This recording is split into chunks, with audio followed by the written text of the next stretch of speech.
26 तारीख शनिवार का अवसर है और इस दिन ग्रहों का परिवर्तन का योग बन रहा है। सबसे बड़ा परिवर्तन ये हो रहा है कि 12वें भाव से निकलकर शुक्र आपके लग्न राशि में प्रवेश करते दिखाई दे रहे हैं। वहाँ बृहस्पति पहले से विराजमान है। द्वंद्वात्मक स्थिति मनोमस्तिष्क में उत्पन्न होती दिखाई देगी। द्वंद्व से बचते हुए कार्य करने की ज़रूरत है। पुरुषार्थ सही दिशा में होगा तो बहुत अच्छा होगा। शिव आपके समस्त कष्टों को निवारण करें। जिस वक्त चंद्र दर्शन हो रहा हो शाम को, उस समय शंकर भगवान के मंदिर में जाकर तेल से भगवान का अभिषेक करने का प्रयास करें। शनि आपके कंट्रोल में आ जाएंगे। ऐसा योग बन रहा है, खासतौर पर ध्यान रखते हुए कार्य करें, क्योंकि शनि को मनाना इस वक्त सबसे ज़्यादा जरूरी है। आपकी राशि के दृष्टिकोण से इस बात का ध्यान रखते हुए कार्य करेंगे तो बहुत अच्छा रहेगा।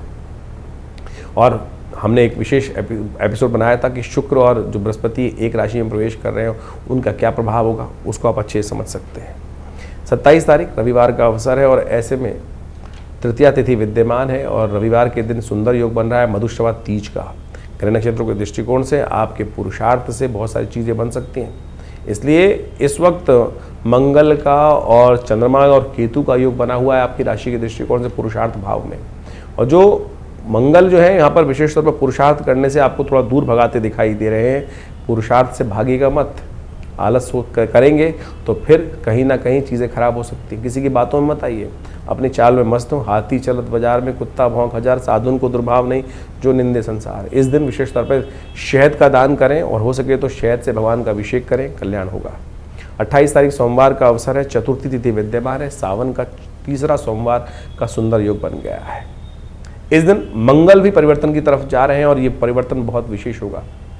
शनि और मंगल एक दूसरे के सामने, और आप चलते चलते ऐसी स्थिति में आ सकते हैं कि विशेष तौर पर दुनिया को तो शिक्षा देंगे, चीज़ों को समझेंगे, लेकिन खुद उस पर अमल नहीं करेंगे। ऐसे योग में फंस सकते हैं आप और उन विघ्नों में फंस जाएंगे जहां विघ्न कहीं ना कहीं निवारण करने के लिए इस दिन एक खास उपाय करना चाहिए।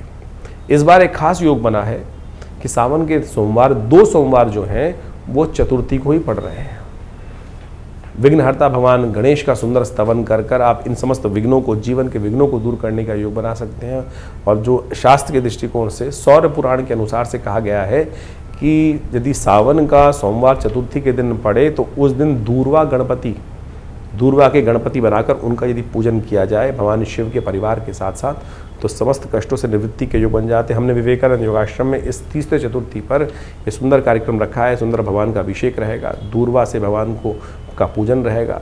ये 108 दूरवा अंकुर अर्पित करने की सुंदर व्यवस्था रहेगी। आप भी अपने नाम से रुद्राभिषेक यदि कराना चाहें तो विवेकानंद योगाश्रम में संपर्क साध सकते हैं। यदि स्वास्थ्य की समस्या हो तो दूरवा से यदि इस शुभ मुहूर्त में 108 दूरवा अंकुर भगवान को अर्पित किए जाएं तो समस्त कष्ट से निवृत्ति के योग बन जाते हैं।